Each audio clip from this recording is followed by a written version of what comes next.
आज गावातील घरांचे दरवाजे नेहमीपेक्षा लवकर बंद झाले. लहान मुले, स्त्रिया आणि वयस्कर माणसे घरात जाऊन झोपली, पण त्यांना झोप येत नव्हती. तरुण मुलं त्यांना नेमून दिलेल्या जागेवर हातात काठ्या घेऊन लपून बसली. गावच्या बाहेर असणाऱ्या एका झाडावर त्यांचे लक्ष होते. झाडाच्या टोकावर विजू बसला होता. त्याच्या हातात एक मोठी बॅटरी होती. तिच्या प्रकाशात दूरपर्यंतचा परिसर दिसत होता. विजूच्या इशाऱ्याची गावातील पोरं वाट बघत होती. थोडा वेळ गेला. एका दाट झुडपात थोडी हालचाल झाली. विजूने बॅटरी तिकडे फिरवली. तो सावध झाला. झुडपातून एक भेकरीचे पिल्लू बाहेर आले. प्रकाशात त्याचे डोळे चमकत होते. हट! शिटी मारायला ओटाजवळ नेलेले बोट मागे सारत तो म्हणाला. तेवढ्या वेळात दुसऱ्या बाजूने एक चतुष्पाद प्राणी गावच्या दिशेने जात होता. त्याची मान खाली आणि चाल सरळ होती. लपलपणारी जीभ तोंडातून बाहेर लोंबत होती. शरीरावर ठिकठिकाणी जखमा होत्या. झाडांची लहान लाकडं त्याच्या अंगावर रुतली होती. तो काळ्या केसांचा एक भला मोठा लांडगा होता. मंद गतीने चालताना त्याचे पोट हलत होते. विजूचे त्याच्याकडे लक्ष गेले नाही. तो गावच्या अगदी जवळ आला. आज बहुतेक तो येणार नाही असं म्हणत तो सावकाश खाली उतरला आणि गावाकडे जाऊ लागला. गावात बेसावध असलेल्या पोरांनी अचानक "लांडगा गावात आला रे" अशी बोंब ठोकली. पोरांच्यात गोंधळ माजला. एवढं सावध राहून सुद्धा गावात लांडगा कसा आला ते कोणालाच समजेना. पोरं त्याच्या मागे धावू लागली. तो चपळ प्राणी कुणालाच सापडेना. लांडगा जंगलाच्या दिशेने पडू लागला. विजू गावाकडे चालत येत होता. हातातील बॅटरीच्या उजेडात त्याने पाहिलं की लांडगा वेगाने त्याच्या दिशेने येतोय. काही कळायच्या आत लांडग्याने त्याच्यावर झेप घेतली. त्याला जमिनीवर लोळवलं.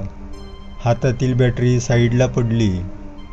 लांडगा त्याच्या शरीराचे लचके तोडत होता. त्याच्या मजबूत जबड्यात विजूची मान होती. गावातील पोरं त्या दिशेने येत होती. एक जण लांडग्याला घाबरवायला जोरजोरात ढोल वाजवत होता. त्यांना पाहून लांडगा जंगलात पळाला. दुसऱ्या दिवशी परसरामच्या विजावर लांडग्याने हल्ला केल्याची बातमी गावभर पसरली. सगळा गाव त्याच्या घरासमोर जमा झाला. त्याला बघून गावातील महिला डोळ्याला पदर लावत होत्या. म्हातारी माणसं गस्तीवरच्या पोरांना पहारा नीट दिला नाही म्हणून रागवत होते. तेवढ्यात दुचाकीवरून खाकी कपडे घातलेला माधू तिथे आला. त्याला पाहताच लोकांच्या कपाळावर आट्या पडल्या. बायांनी कडाकडा बोटं मोडली. 6 फूट उंच असलेला माधूचा स्वभाव विचित्र होता. चेहऱ्यावर मोठ्या मिश्या आणि तेवढीच दाढी होती. रुंद खांदे आणि मजबूत शरीरयष्टीचा माधू फॉरेस्ट डिपार्टमेंटमध्ये होता. त्याच्यासोबत किडकिडीत शरीरयष्टीचा नवीन मुलगा रघु होता. त्याचा स्वभाव त्याच्याहून विचित्र. अंगावर नेहमी मडके कपडे, डोक्यावरचे लांब केस कपाळावर पसरलेले. रघुच्या अवताराने मुलं त्याला घाबरायची. तो दिवसभर एकटाच जंगलात भटकताना दिसायचा. त्याचा भाऊ पण त्याच्यासोबत राहायचा. तो दिवसा कुठल्या तरी खाणीत काम करायला जायचा. दोघेही सदैव घाईत असायचे. विजूचं गाव आणि आसपासची काही गाव म्हणजे छोट्या छोट्या वस्त्याच होत्या. गावात मुख्यतः भाताची शेती व्हायची. या गावांना लागूनच एक मोठे जंगल होते. जंगलात जंगली जनावरे होती. जंगलातले प्राणी मानवी वस्तीत जास्त शिरत नव्हते. त्यांची शिकार नेहमी पाळीव प्राणी व्हायचे. 2 आठवड्यापासून गावात नरभक्षक लांडग्याची दहशत होती. गाई, म्हशी, शेळी यावर हल्ला न करता बाहेर झोपलेल्या किंवा रात्री शेतात काम करणाऱ्या माणसांवर हल्ला करायचा. 2-3 महिन्यात आसपासच्या कित्येक गावातील लोक त्याची शिकार बनले होते. 2 आठवड्यापासून लांडग्याचे या गावातील लोकांवर हल्ले चालू झाले होते.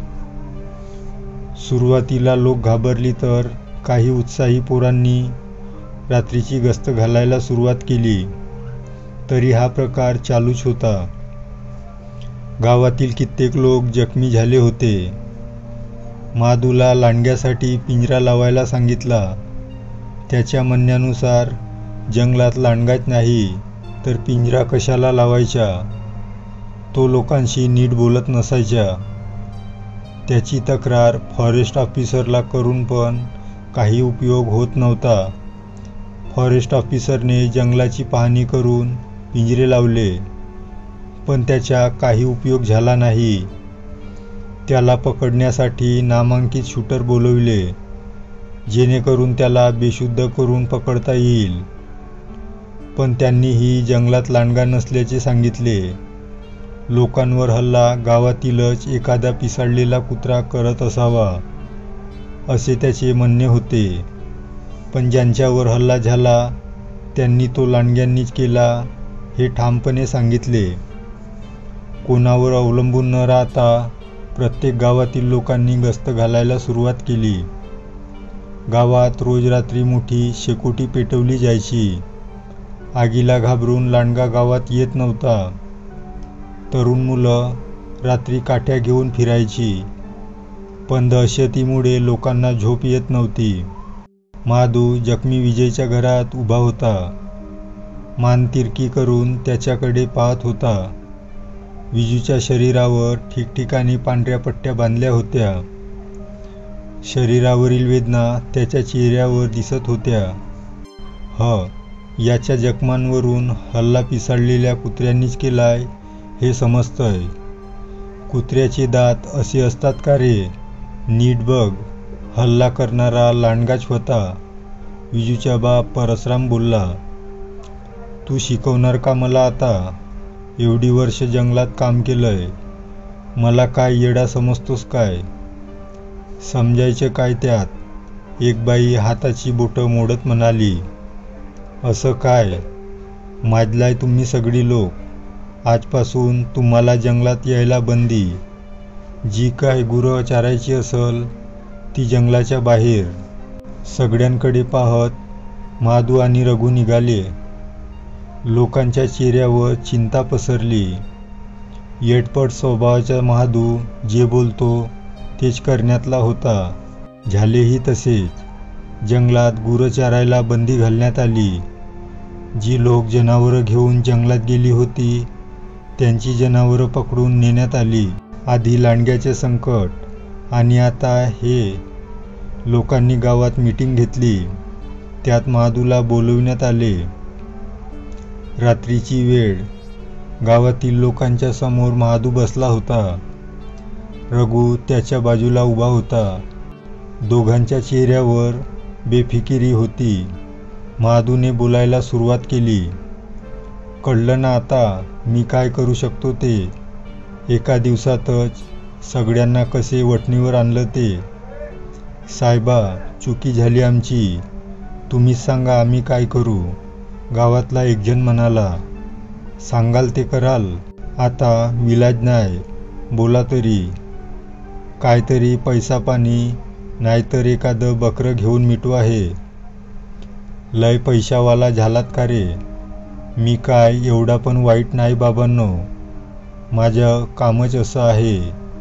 त्यामुळे स्वभाव चिडचिडा बनलाय. मला एखाद्याशी जास्त वेळ नीट बोलता पण येत नाही. आता जंगलात लांडगाच नाही तर मी त्याला पकडणार तरी कसा? तुम्हीच सांगा. लोक त्याच्याकडे पाहतच राहिली. तुम्ही तुमची जनावरं घेऊन जंगलात जाऊ शकता. ठीक आहे, येतो मी. लय उपकार झालं बघा साहेब. लोक त्याला हात जोडत म्हणाली. बकरं नको, एखादा गावरान कोंबडा बघा. लोकांकडे बघत महादू म्हणाला. आलाच का शेवटी लायकीवर? सुताराच्या गण्या मध्येच म्हणाला. तशा गावातील बाया तोंडावर पदर दाबीत हसू लागल्या. कोण आहे रे तो बोलणारा? फुकट नको मला, पैसे देतो मी त्याचे.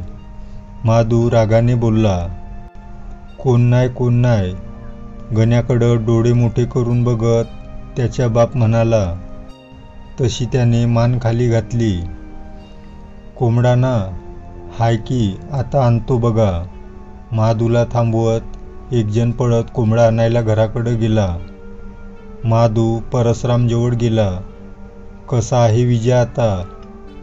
बरा हाय, थोडा घाबरलाय. चला साहेब घरी, चहा घेऊ. बरं चल रे रघू. दोघे त्याच्या घरी गेले.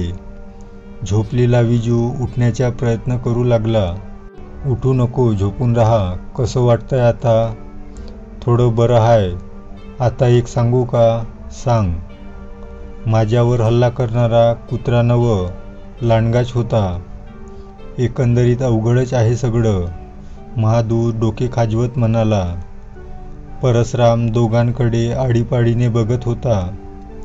रघु तिथे जमिनीवर मांडी घालून बसला होता. त्याची आई चहाची कप घेऊन आली. महादू आणि परसराम कप तिथेच ठेवून चूड भरायला बाहेर गेले. विजूने अर्धवट डोळे मिटले असतील. तोच लप असा जंगली जनावरं पाणी पिताना होतो तसा आवाज येऊ लागला. त्याने आजूबाजूला पाहिले तर लप आवाज करीत रघु त्याची मोठी जीभ बाहेर काढून बशीतील चहा पित होता. काही सेकंदातच त्याने बशीतला चहा संपवला. मान वर घेऊन त्याने विजूकडे पाहिले. तसे त्याचे डोळे चमकले. तो हसला आणि त्याचे सुड्यासारखे दात बाहेर आले. काल रात्रीच्या घटनेने अगोदरच घाबरलेल्या विजूला रघुचे हे बदललेलं रूप पाहून एकदम भोवळ आली.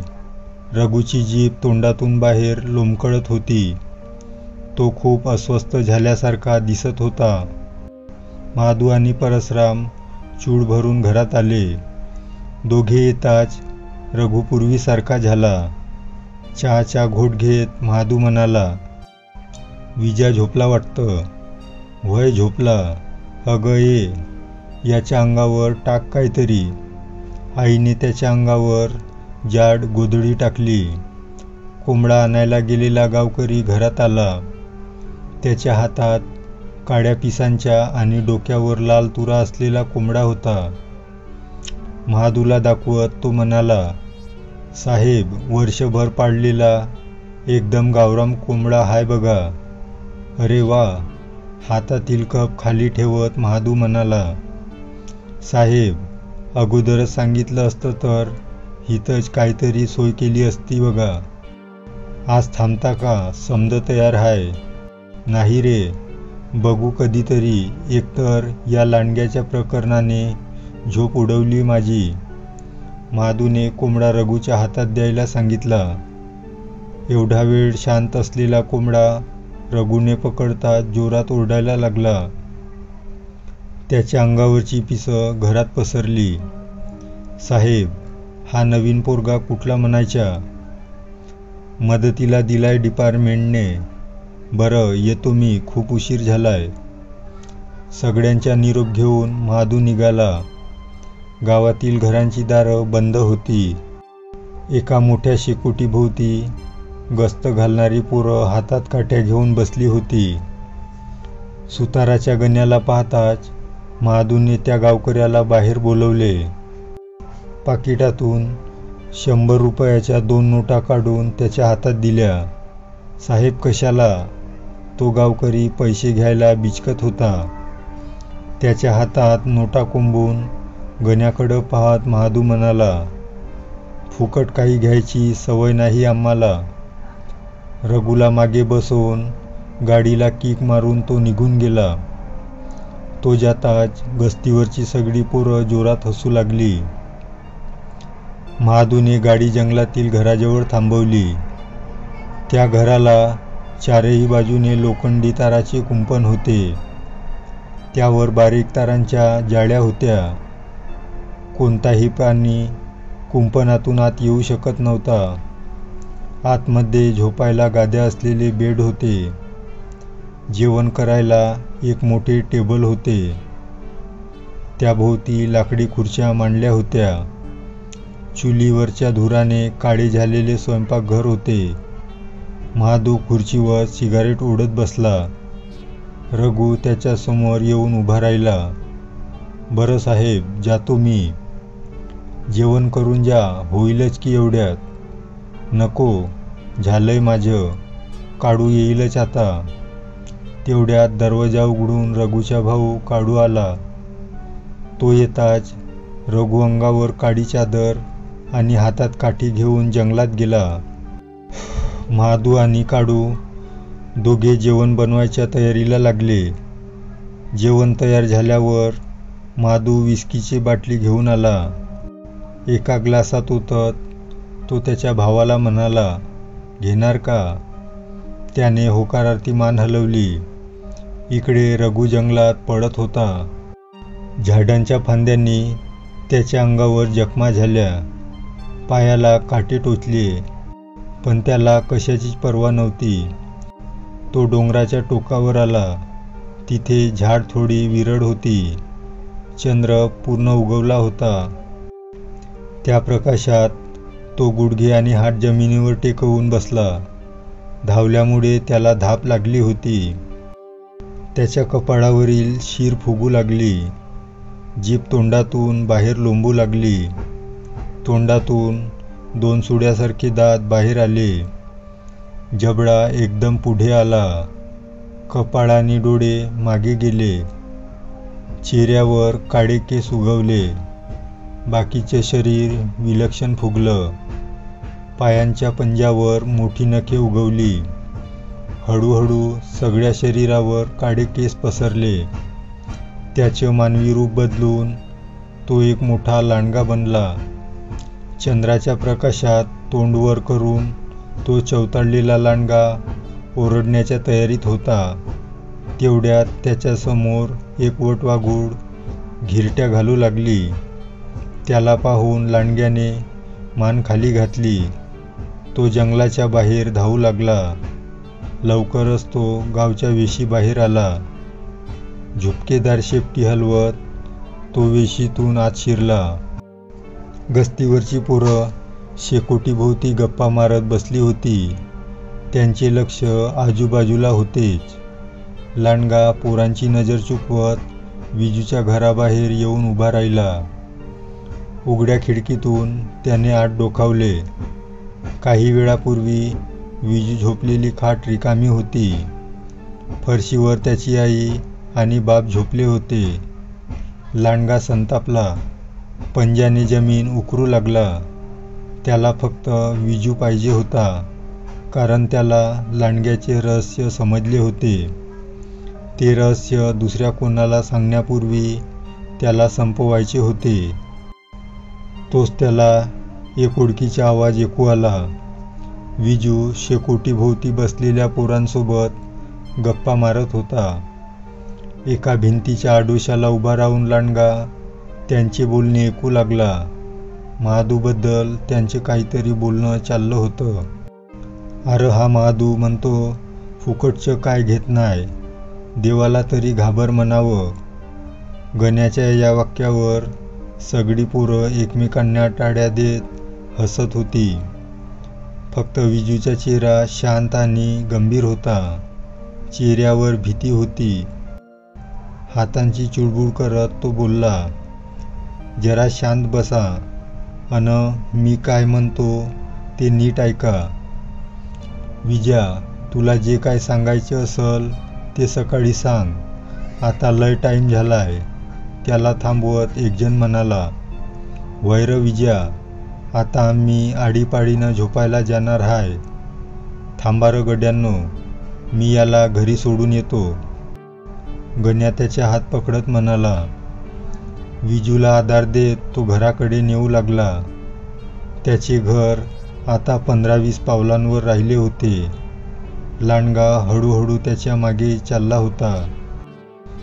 लांडगा आल्याची चाहूल लागल्याने गावातील कुत्री अंधाऱ्या कोपऱ्यात बसली होती. विजूचा हात सोडून गण्या साईडला गेला. विजू घराच्या दिशेने सावकाश निघाला. तेवढा वेळ लांडग्याला पुरेसा होता. वाऱ्याच्या वेगाने धावत तो विजूच्या जवळ गेला. त्याच्या पाठीवर पुढच्या पायाची नखे रोवून खाली लोळवलं. लांडगा विजूच्या शरीराचे लचके तोडत होता.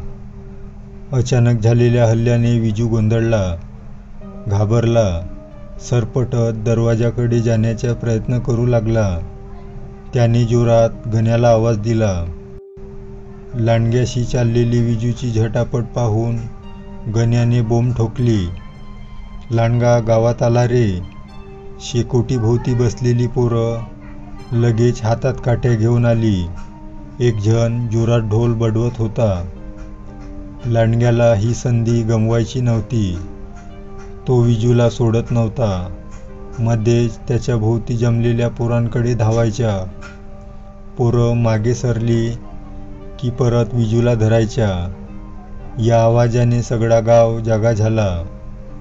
त्याची आई आणि परसराम काय झाले बघायला बाहेर उठले. बाहेर गावातील सगळी लोक लांडग्याला हुसकावत होती. एवढी लोक बघून लांडगा बिथरला, गोंधळला. विजूला सोडून लोकांकडे धावला. तेवढ्या वेळात होती नव्हती ती सगळी शक्ती एकवटून विजूने दारावर झेप घेतली. परसरामने दरवाजा उघडला. रक्तबंबाळ झालेला विजू त्याच्या अंगावर कोसळला. लांडगा त्याच्या घरात झेप घेण्याच्या पवित्र्यात होता. प्रसावधान राखून त्याच्या आईने दरवाजा ढकलून त्याला कडी लावली. तो पिसाळलेला प्राणी दरवाजावर जोरजोरात आदळला.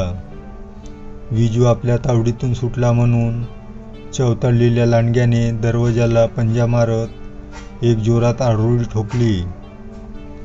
घरात गेलेल्या विजयला परत भोवळ आली. लांडग्याच्या आवाजाने घाबरलेली लोक जागेवर शांत उभी राहिली. पोरांच्या हातातील काठ्या खाली पडल्या.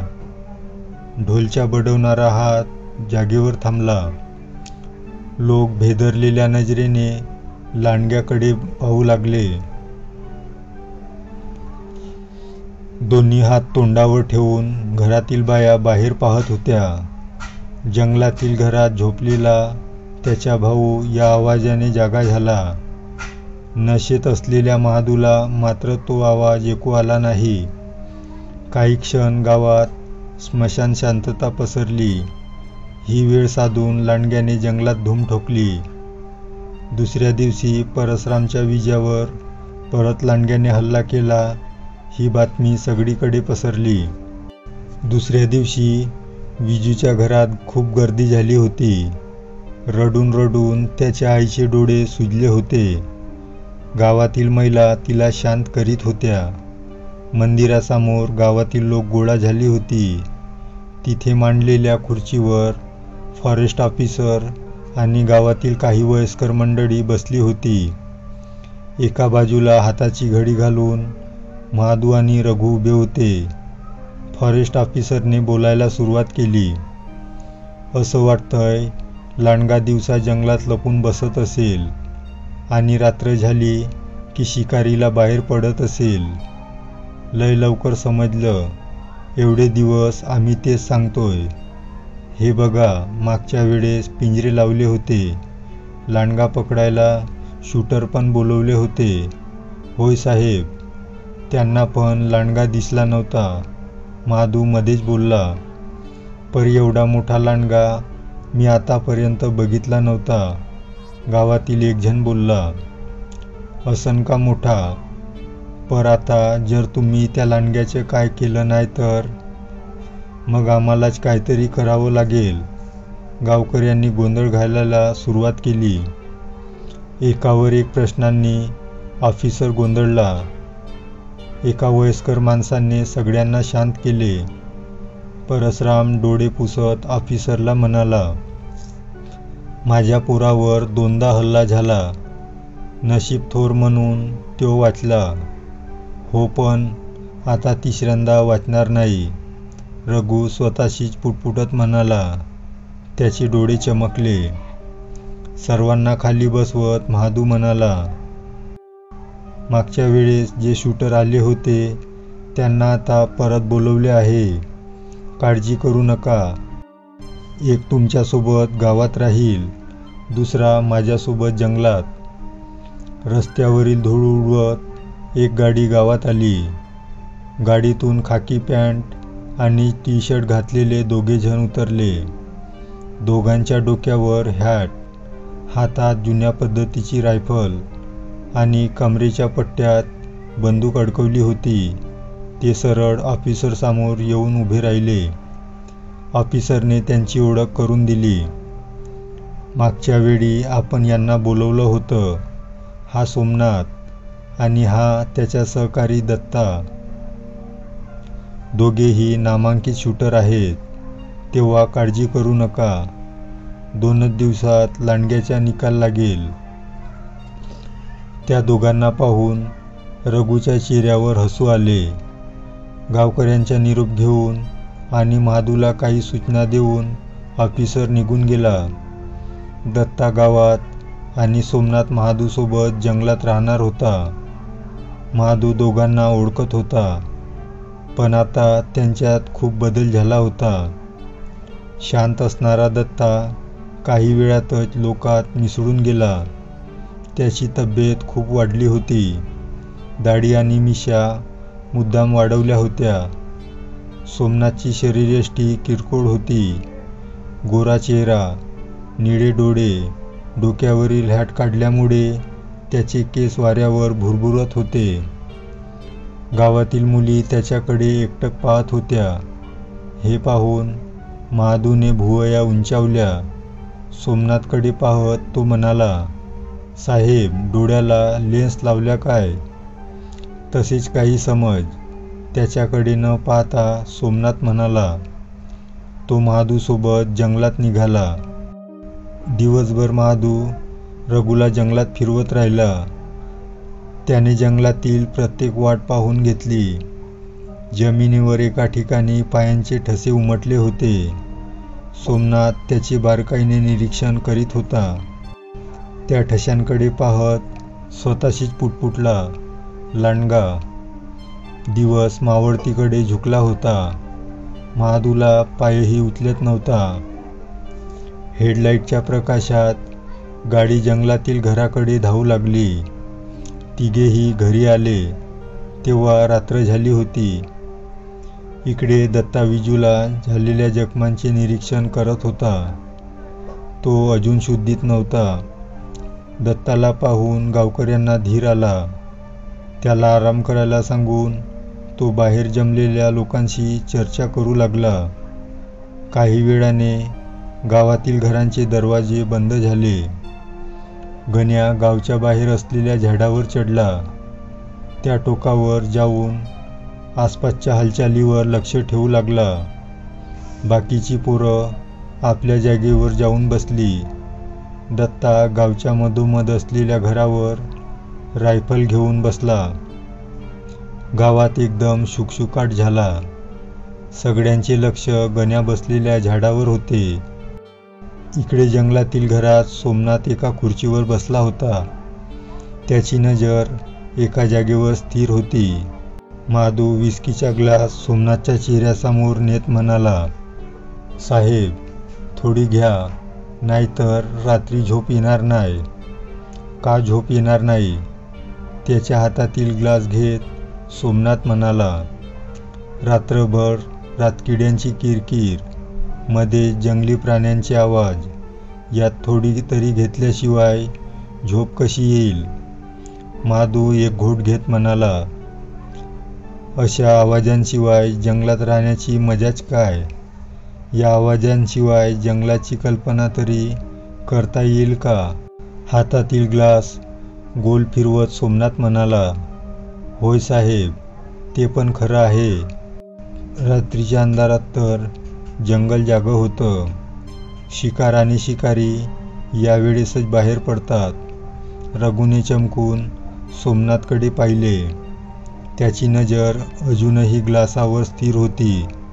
रात्री काढू घरात येताच रघू अंगावर चादर आणि हातात काठी घेऊन जंगलात जायला निघाला. झोपा साहेब, जागी राहून तरी काय करणार? असे म्हणत महादू शेजारच्या बेडवर आडवा झाला. लगेच घोरू लागला. सोमनाथने काळूकडे पाहिले तर तो सुद्धा झोपला होता. सोमनाथची नजर पुन्हा स्थिर झाली.